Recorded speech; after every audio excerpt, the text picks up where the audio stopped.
안녕하십니까. 오늘 이 시간은 과연 신자하고 택자하고 같은 개념인가 아니면 다른 개념인가에 대해서 신학적으로 알아보도록 하겠습니다.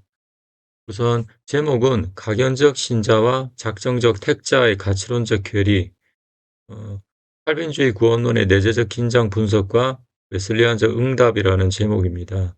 과연 신자이면 다 택자인지, 그리고 택자는 어떻게 알 수 있는지, 그리고 칼빈주의 구원론 안에 있는 긴장이 무엇인지, 웨슬리안적 응답에 대해서 살펴보도록 하겠습니다.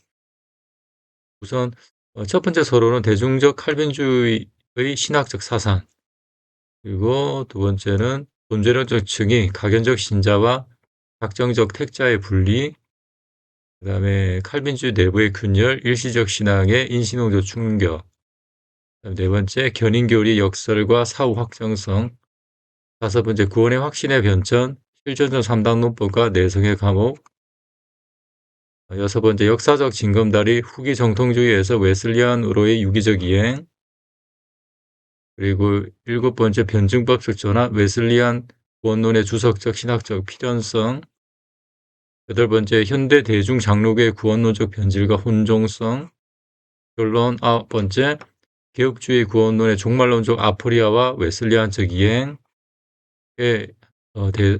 이 구조로 가지고 알아보도록 하겠습니다. 우선 서론입니다. 대중적 칼빈주의의 신학적 사상, 문제제기. 현대 장로교회가 직면한 구원론의 위기는 단순한 안일한 구원파적 논리의 유입이 아닙니다. 이는 정통 칼빈주의의 두 축인 초월적 작정론과 성령의 내재적 역사성. 초월적 작정론이 뭐냐 하면 영원전에 하나님의 일반적인 선택인데 그건 불변하다는 겁니다.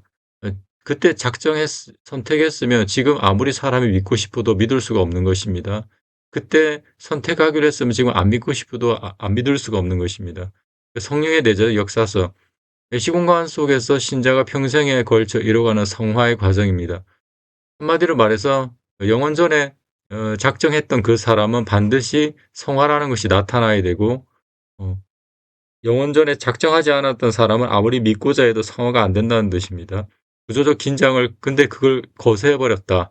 현대 장로교의 문제가 그겁니다. 그게 바로 신학적 편리주의의 결과이기 때문입니다. 신학적 편리주의가 뭘지 나중에 자세하게 알아보도록 하겠습니다.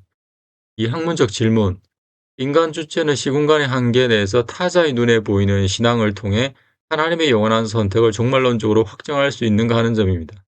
한마디로 지금 사람의 눈으로서 그 사람이 택자인지 아닌지 어떻게 아느냐, 그런 질문이 있을 수 있다는 겁니다. 3. 논지의 핵심. 이 글은 신자와 택자를 기계적으로 동일시하는 현대 대중장로교의 오류를 정통 칼빈주의의 원리로 고발하고자 한다. 이와 동시에 정통 칼빈주의가 필연적으로 직면하는 인신농적 난제를 분석하고 이에 대한 복음주의적 대안으로서 웨슬리안 구원론이 지닌 신학적 정당성을 논증하고자 한다.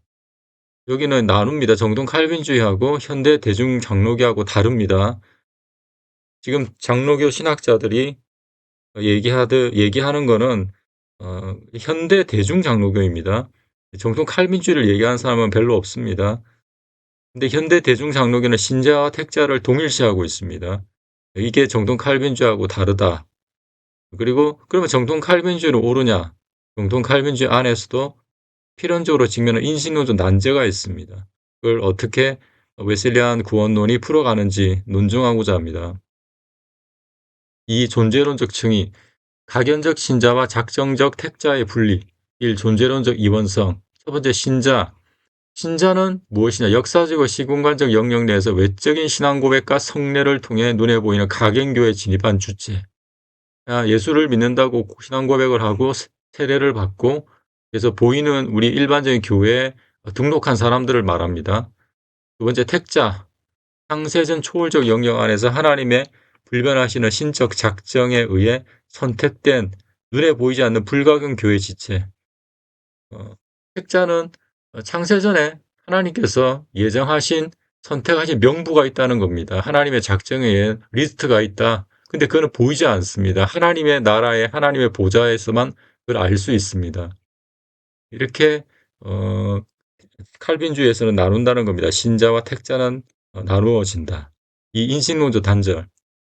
인간 지성은 하나님의 영원한 작정 문서를 직접 열람할 수 없습니다. 따라서 지상 교회적 지평에서 신자 이꼬르 택자라는 명제는 존재론적 사실이 아닙니다.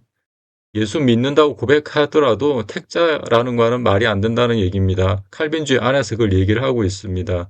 누가 얘기한 게 아니라 칼빈이 얘기했죠. 이런 오직 사랑의 판단이라는 가치론적의 희망적 판단의 영역에서 제한될 뿐이다. 근데 믿는 사람은 다 택자라고 해주는 거는 그냥 사랑으로 해주는 겁니다. 희망적으로 그냥 해주는 겁니다. 목회적으로 해주는 겁니다.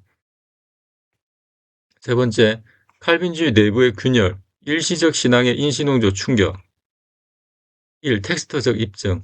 존 칼빈은 기독교 강요 3-2장 11절에서 성령의 일시적 조명의 존재를 명시한다. 이 일시적 신앙을 가진 사람들은 참된 신자와 구별할 수 없는 회개 현상, 말씀에 대한 정서적 기쁨, 외적 경건의 유효성을 공유한다.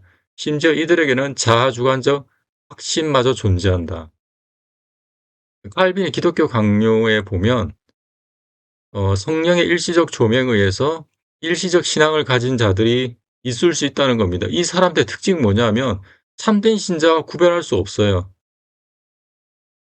일시적 신앙을 가진 사람은 나중에 결국은 배교를 하든지 믿음을 버리는 사람들인데 진짜 택자인 참된 신자와 구별할 수 없다. 어떤 특징을 회개를 가진다. 회개 현상이 있고 말씀에 대한 정서적 기쁨을 가져. 말씀을 봐도 기뻐요. 그리고 외적 경건의 유효성, 경건하기까지 합니다. 여기서 뭐 외적이라고 하지만 내적일 수도 있겠죠. 칼빈이 어떻게 합니까? 진짜인지 가짜인지. 심지어 이들에게는 자아주관적 확신까지도 있어요. 뭐 구원파라든지 신천지라든지 뭐 그런 이단들을 보면 통일교도 구원의 확신이 있습니다. 여호와의 증인도 구원의 확신이 더 일반 그 정통교회 신자들보다 더 확신합니다. 이단들이 더 확신이 더 많습니다. 이 신학적 아포리아, 여기서 해결하기 힘든 난제, 즉 신학적 아포리아가 발생한다. 그 다음에 현재 주체가 경험하는 신앙적 실존이 구원 얻는 참된 믿음인가, 혹은 종국에 유기될 일시적 믿음인가 하는 점이다.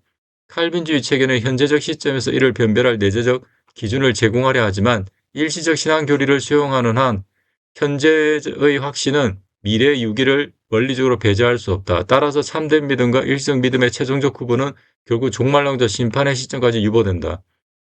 지금 믿는다고 고백하는 사람들이 진짜 택자인지는 모른다는 겁니다. 그 칼빈주의 체계 안에서도 그걸 구분할 수가 없습니다. 종말론적 시점과 유보된다는 건 죽어봐야 한다는 겁니다. 이 사람 지금 믿는다 하는데 진짜 택자인지는 죽어서 하나님 심판대 앞에 가봐야 한다는 겁니다. 그래서 교회에서 아무리 당신 택자라고 얘기를, 원래 그런 얘기를 함부로 해도 안 됩니다. 함부로 하는 게 대중장로이고 함부로 못하는 게 정통 칼빈주의입니다. 근데 비록 택자라고 목회자가 함부로 얘기를 하더라도 그거는 확실하지 않다는 겁니다. 죽어봐야 안다는 겁니다. 삶소결. 결론적으로 정통 칼빈주의는 현재 신앙 고백과 영원한 선택 사이의 인과관계를 단절시킨다. 이로 인해 시스템 내부의 영적이고 인신론적 불안정성을 스스로 내포하게 된다. 일시적 신앙이 있기 때문에 이 사람이 택자인지 일시적 신앙인지 모릅니다. 그래서 지금의 고백과 영원한 선택 사이에 단절이 있다는 겁니다. 그래서 인신론적 불안정성 스스로 내포하게 됩니다. 네 번째, 견인의 교리의 역설과 사후 확정성. 1. 도르토 신조의 본질. 개혁주의가 수호하는 견인 교리의 본질은 도르토 신조가 밝히던 인간 주체의 주도적 인내가 아니다. 그것은 하나님의 보존하심이라는 영역이다. 구원 자체도 100% 하나님의 절대 주권으로 의해서 자유의지를 조작해서 믿게 만든 게 칼빈주의 구원론입니다. 그리고 그 견인 교리는 그 하나님께서 구원한 사람을 하나님께서 결국은 인내하게 한다는 겁니다. 하나님의 보존하심입니다. 인간의 자유의지가 들어설 틈이 없어요.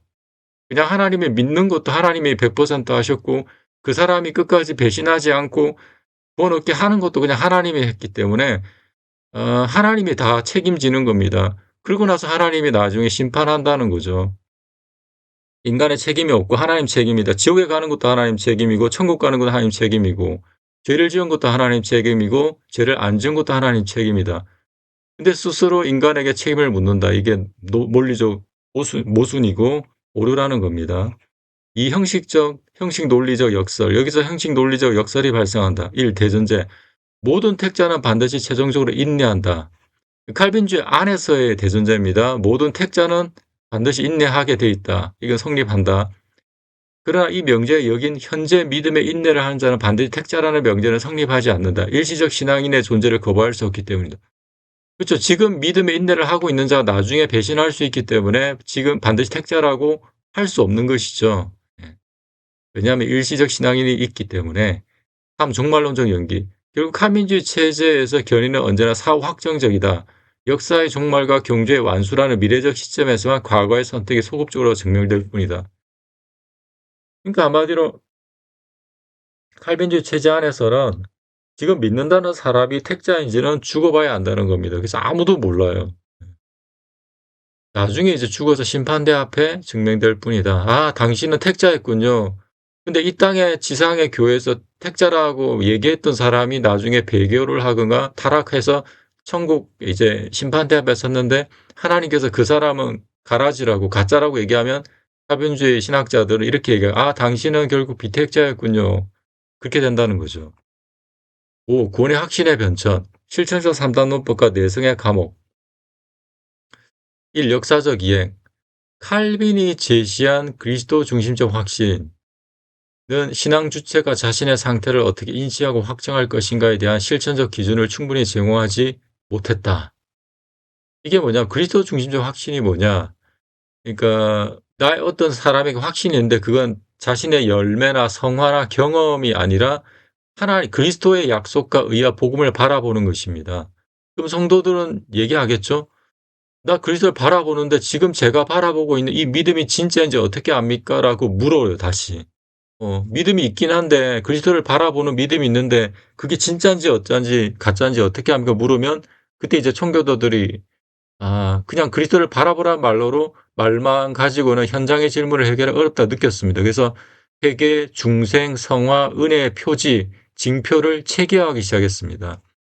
그래서 17세기 후기 정통주의 청교도들과 네덜란드 제2종교개혁자들은 성도의 삶에 나타나는 성화의 징표를 체계화했습니다. 이를 통해 선택을 역추적하는 실천적 3단 논법을 고안했습니다.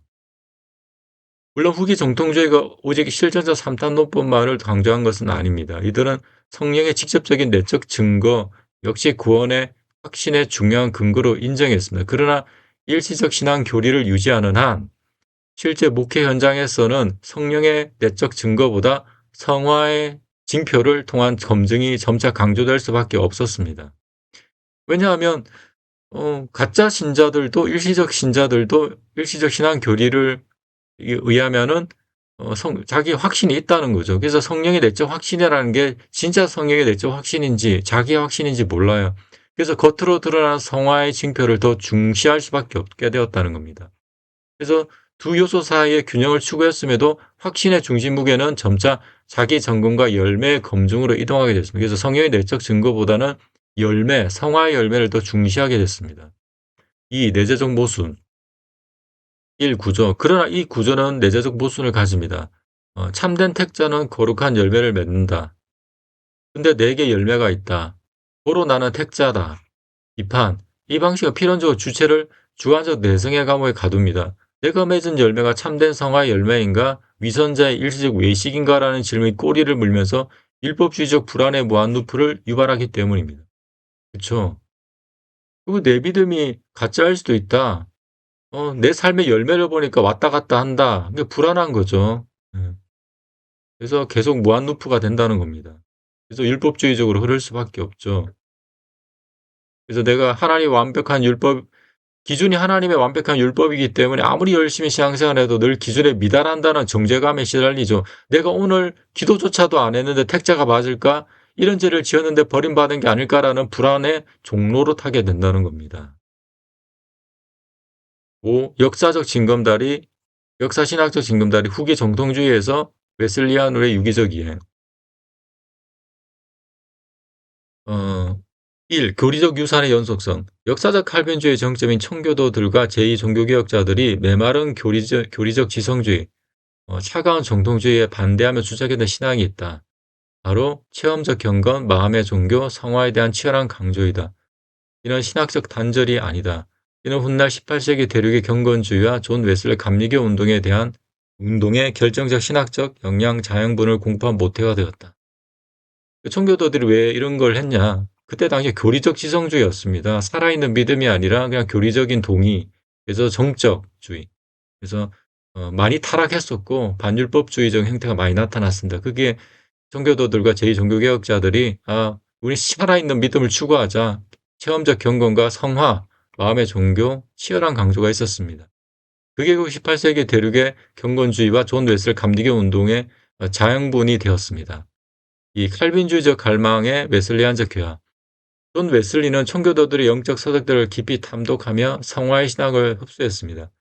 청교도들이 초월적 예술론의 틀 내부에서 몸부림치며 도달하고자 했던 역사적의 실존적 거룩함 성화의 열망은 웨슬리에 이르러 꽃을 피웁니다. 무엇에 의한 것이냐? 은총적 신의 협동과 성령의 완전한 은혜라는 전제를 통해 비로소 모순 없는 고유의 신학 체계로 귀화한 것입니다. 이런 시대적인 그런 열망 하에서 웨슬리가 나왔다는 것이죠. 예. 그래서 은총적 신의 협동, 그다음에 성령의 완전한 은혜란 청교도들이 갈망했던 게 이 지상에서 실제로 거룩하게 승리하는 삶이었는데, 근데 칼빈주의 예정론 틀 안에서는 불안으로 끝났습니다. 예. 근데 웨슬리 책으로 오면 선행 은총과 신의 협력을 통해서 하나님의 은혜로 우리 의지를 치료하셨고 성령이 완전한 은혜를 주시니 인간이 믿음으로 반응하여 신의 협동이죠. 복음적 신의 협동이라 합니다. 지금 이 땅에서 거룩함을 실현할 수 있다는 모순 없는 결론으로 활짝 피어났다는 것입니다. 성령의 은혜라는 것은 성령께서 신자 마음에 부어주시는 은혜가 너무 강력해서 죄를 짓고자 하는 오염된 동기, 원죄의 뿌리마저도 이겨내고 하나님과 이웃을 온전한 사랑으로 사랑할 수 있게 하는 성령의 역사를 뜻합니다. 다음 논리적 이해. 칼빈주의 후기 정통주의가 성화의 내재적 역사성을 확보하려다가 직면한 실존적 불안은 웨슬리안 신학이라는 역사적 진군단을 건너갈 때 비로소 학문적 목회자 해방을 맞이합니다. 이와 같은 두 진영의 구조적 차이와 이 글이 제기한 신자와 택자는 같은가라는 핵심 질문에 대한 각 체계의 답변을 요약하면 다음과 같습니다. 과연 신자와 택자는 같은가? 정통 칼빈주의의 답변, 그다음에 현대 대중 장로교 신학자들의 오류, 웨슬리안 구원의 대안입니다. 첫 번째 존재론적으로 보면 칼빈주의는 신자와 택자는 다르다. 당연하죠. 지금의 신자와 초월적 작정 속의 택자는 일치하지 않습니다. 현대 대중 장로교 신학자들의 오류는 이 둘을 동일시한다는 겁니다. 이례적 영접한 신자를 영원한 선택 택자로 오인하고 있습니다. 이걸 모르는 사람들도 많아요, 신학자 중에는. 예, 정말 그러면서도 영혼들을 가르치고 있어요, 목회자들을. 웨슬리안 구원론에 대한 택자 개념을 그리스도 중심 종말론적으로 재해석한다. 작정 문서가 아닌 그리스도 안에서의 관계성이 중심입니다. 밑에 설명하도록 하겠습니다. 인신론적으로 보면 정통 칼빈주의는 신자 택자 같은 거 알 수 없다고 합니다. 왜냐하면 일시적 신앙이 존재하기 때문입니다. 현대 대중 장로교 신학자들은 안다고 착각합니다. 과거의 결단으로 미래의 구원을 소유권처럼 주장합니다. 웨슬리안 구원론은 지금 확정할 수 있다고 봅니다. 성령의 직접적 증거를 통해 실시간 누린다. 1. 그리스도 중심적 재해석이 뭐냐? 여기 얘기했죠. 그리스도 중심. 택자는 작정 문서가 아니라 예수 안에 있다. 정통주의에서 선택은 하나님이 창세전의 하늘 보좌에서 개인의 이름을 일일이 적어놓은 고정된 명부와 같은 개념입니다. 그래서 신자는 내가 그 명단에 들었을까를 고민하며 불안해합니다. 반면 웨슬리안 신학에서 선택은 그리스도 안에서 언약적 관계성으로 재해석됩니다. 선택의 문제는 창세전 비밀 작정에 개인 이름이 기록되었는가 문제가 아니라 지금 믿음을 통해 그리스도와 연합하고 있는가의 문제로 전환됩니다. 원리를 보면 하나님의 창세전 예수 그리스도를 구원의 유일한 선택의 중심에 세우셨습니다. 따라서 인간은 독립된 선택의 개체가 아니라 믿음을 통해 그리스도 안에 연합함으로써 선택에 참여합니다. 선택이란 예수님의 중심이다. 예수님 중심의 선택이고 인간은 그 그리스도 안에 연합함으로써 선택에 참여하는 것입니다. 적용.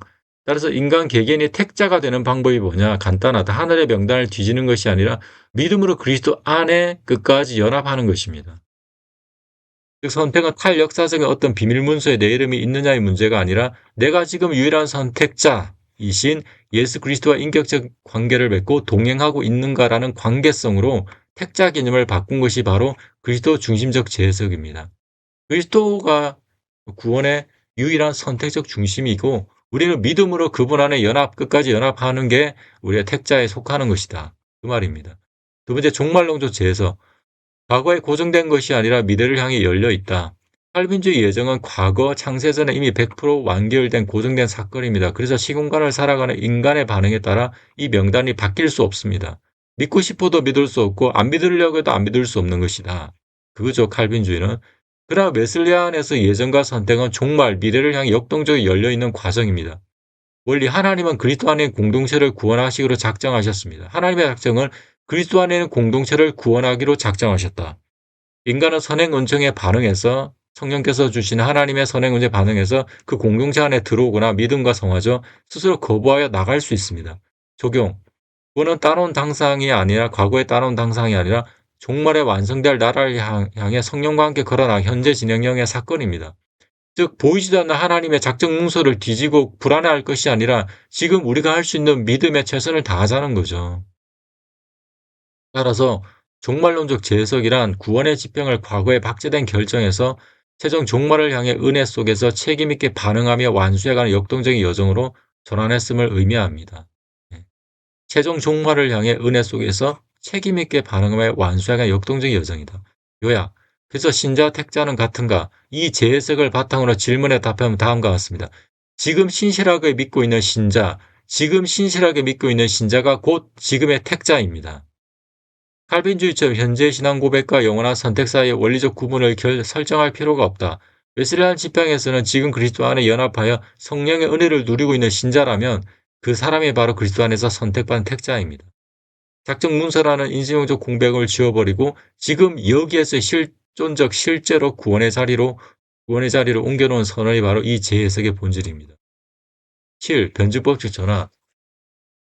웨슬리안 구원론의 주석적 신학적 필연성. 앞서 도출된 칼빈주의적 난제들은 웨슬리안 구원론의 체계 안에서 단순한 이견이 아닌 학술적 정당성과 대안적 설명력을 획득한다. 1. 선행 은총을 통한 인격적 신인관계 복원. 웨슬리안 신학은 거역할 수 없는 절대적 주권, irresistible grace, 불강력적 은혜의 도식 대신 전 인류에게 보편적으로 작용하여 주체의 자유의지를 치유하시는 선행 은총을 제시한다. 이를 통해 구원은 초월적 영역의 일방적인 작정이 아니라 역사 속에서 삼위 하나님과 인간 주체가 맺는 인격적이고 상호적인 신의 협력의 관계로 전환됩니다. 이러한 관계 전환은 택자 개념의 주석적 전환을 필두로 한다. 웨슬리안 신학에서 예정과 선택이란 그냥 작정된 문서가 아니라 창세전에 마수적 고정된 개인 명부가 아니라 그리스도 안에서 거룩과 상화를 향해 나아가는 언약적 공동체를 향한 선택입니다. 따라서 가견적 신자와 작정적 택자 사이의 인신홍적 단절은 그리스도라는 유일한 시금석 안에서 유기적으로 통합됩니다. 2. 현재적 확신과 성령의 직접적 증거. 웨슬리안은 미래의 최종 인내 여부에 현재의 구원을 담보 잡히지 않습니다. 로마서 8장 16절의 주석적 근거에 따라 성령의 직접적 증거가 신자의 영과 더불어 지금 자녀됨을 확정합니다. 구원의 확신은 작정 문서에 대한 추론이 아니라 그리스도와의 연합 속에서 실시간 누리는 실존적 실제입니다. 성령론이 중요하다는 것입니다. 그래서 웨슬리안이 말하는 확신은 미래의 최종 구원에 대한 형이상학적 보정이 아닙니다. 그래서 현재 신자 그리스도 안에 누리고 있는 자녀됨의 상태에 대한 성령적 확신입니다. 지금 한번 확신을 가졌다고 최종 확신까지 가진다는 게 아니라는 것이죠. 항상 현재가 중요하다. 끝까지 현재가 중요하다는 것입니다. 따라서 웨슬리안의 확신은 미래의 배교성에 대한 예측이 아니라 현재 성령의 인격적 증언에 근거한 관계적 신뢰로 이해되어야 합니다. 그래서 항상 성령 안에 거하고 성령 충만하고 성령에 따라서 동행하는 삶을 살아야 됩니다. 3. 성경적 배교 경고문의 정직한 텍스트성의 해고. 배교 경고문이 성경에 많이 있죠. 칼빈주의는 그것을 이상하게 해석합니다. 히브리서 6장, 10장 등의 텍스트를 칼빈주의처럼 택자를 보호하기 위한 가설적 수사, 가짜라는 경고라는 얘기죠. 혹은 가짜 신자를 향한 경고로 가짜 신자를 향한 경고라고 말하지도 않은데 칼빈주의자는 가짜 신자에 대한 경고라고 그냥 자의적 해석을 해버리고 성경을 왜곡한다는 뜻입니다. 실제 성경 말씀을 병행시키면 어떤 저주를 받는지 계시록에 나와 있죠. 실제 은혜에 참여한 신자가 타락할 수 있다는 성경적 경고를 텍스트 그대로 수용할 때 비로소 역사적 성화의 엄중한 책임성과 도덕적 역동성의 강단과 신자의 삶에서 회복된다. 여기서 개혁주의 진영은 언제든 배교하여 탈락할 수 있다면 그것이 도리어 또 다른 실존적 불안을 낳지 않느냐고 반문할지 모릅니다. 그러나 웨슬리가 말한 확신은 인간의 가변적인 감정이나 불완전한 의지에 근거하지 않습니다. 인간의 책임이 중요하지만 그것보다 더 중요한 게 하나님의 주권적이고 주도적이고 선행하는 은혜라는 것입니다. 하나님께서 우리의 견인할 은혜는 있습니다. 그러나 그것이 완전히 불변한다든지 우리가 인간의 책임의 것을 이기지 못한다 그건 아닙니다. 하나님의 선행하고 주도적 은혜는 반드시 크지만 우리가 거기에 대해서 잘 반응해야 된다는 것이죠. 책임 있게 반응할 필요성이 있고 그에 따라 하나 심판한다는 것입니다. 그래야 공의의 하나님이 되죠. 그래서 지금도 신자를 붙드시는 성령 인격적 신실하심에 기초한다. 즉 내일의 탈락 가능성에 주눅드는 것이 아니라 오늘의 은혜 안에서 삼위 하나님을 신뢰하는 인격적 관계성이 불안을 압도하는 것이다. 웨슬리안 신앙에서 확신은 미래의 불배교성을 보장하는 소유권적 담보가 아니라 현재 구원 상태에 대한 성령론적 확신입니다. 따라서 배교 가능성은 현재 확신을 무효하지 않습니다. 오히려 이는 신자로 하여금 오늘의 은혜 안에서 책임있게 응답하도록 만든 종말론적 긴장으로 기능합니다. 즉 구원의 확신은 성령의 내적 증거에 의해서 우리 받을 수 있다 칩시다. 근데 이게 나중에 책임있게 응답하지 않으면 성령이 소멸될 수 있고 믿음까지 이룰 수 있다는 것이 긴장이라는 것입니다. 그래서 이게 우리가 끝까지 우리의 책임을 가지고 역동적으로 우리가 신앙생활을 할 수 있게 하는 그 장치가 된다는 것입니다. 8. 현대 대중 장로의 구원론적 변질과 혼종성, 실패 필연성. 현대 대중 장로교가 한 번구는 영원하다는 식의 변형된 도덕 폐기주의로 전락한 것은 목회자들의 도덕적 타락 때문만은 아닙니다. 타락도 있지만 목회자들도 타락을 했죠. 뭐 우리 정병호 목사라든지 그런 분들이 유명한 도덕 폐기론자들이죠. 한 번 구원은 영원하다. 정통 칼빈주의 일시적 신앙에 주는 실존적 공포를 목회 현장에서 감당할 수 없었기에 선택한 신학적 도피다. 일시적 신앙이 주는 공포가 있다는 겁니다. 신자하고 택자가 완전히 일치하지 않기 때문에 주는 공포를 목회 현장에 감당할 수 없었기 때문에 신학적 도피를 한 것이죠. 구원파적 구원론으로 이 교류적 융합의 모순. 이들은 칼빈주의의 구원의 탈역사적 불변성과 대중적 결단주의, 복음주의에서 나왔죠. 신복음주의. 이례적 영접을 통한 구원 소유권을 무리하게 봉합을 했습니다. 아르뱅주의라고 제가 표현했죠. 그 결과 정통 개혁주의에 거룩한 두려움도 없고 그다음 웨슬리안 역동적 성화도 없는 신학적 혼종이 탄생한 것입니다. 지금 대부분의 장로교가 이 구원론적 변질과 혼종 속에 있습니다. 근데 그 사실조차도 모른다는 게 지금 장로교 신학교 그 신학자들의 문제입니다. 아주 역사도 모르는 사람들이 너무 많아요. 결론, 개혁주의 구원론의 종말론적 아포리아와 메슬리안적 이해. 이거는 지상 교회적 지평에서 가견적 신자와 작정적 택자를 기계적으로 동일시하는 현대 대중 장로교의 신학적 기능주의를 고발하고 정통 개혁주의 구원론이 내포한 구조적 긴장을 역사신학적으로 분석하였다. 이 글의 논증의 통해 도출된 최종적 결론과 신학적 하면 다음과 같다. 1. 칼빈주의 구원론 내부의 내재적 인신론적 긴장.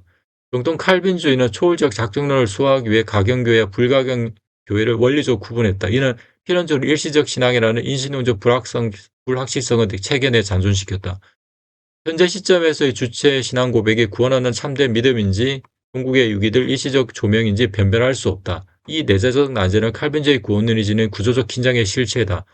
다시 말해 칼빈주의는 현재적 확신을 제공하려 하지만 일시적 신앙 교리를 유지하느나 그 확신의 최종적 근거를 완전히 자기 정당화할 수 없다. 따라서 구원의 확신은 원리상 종말론적 검증을 향해 열려있게 된다. 2.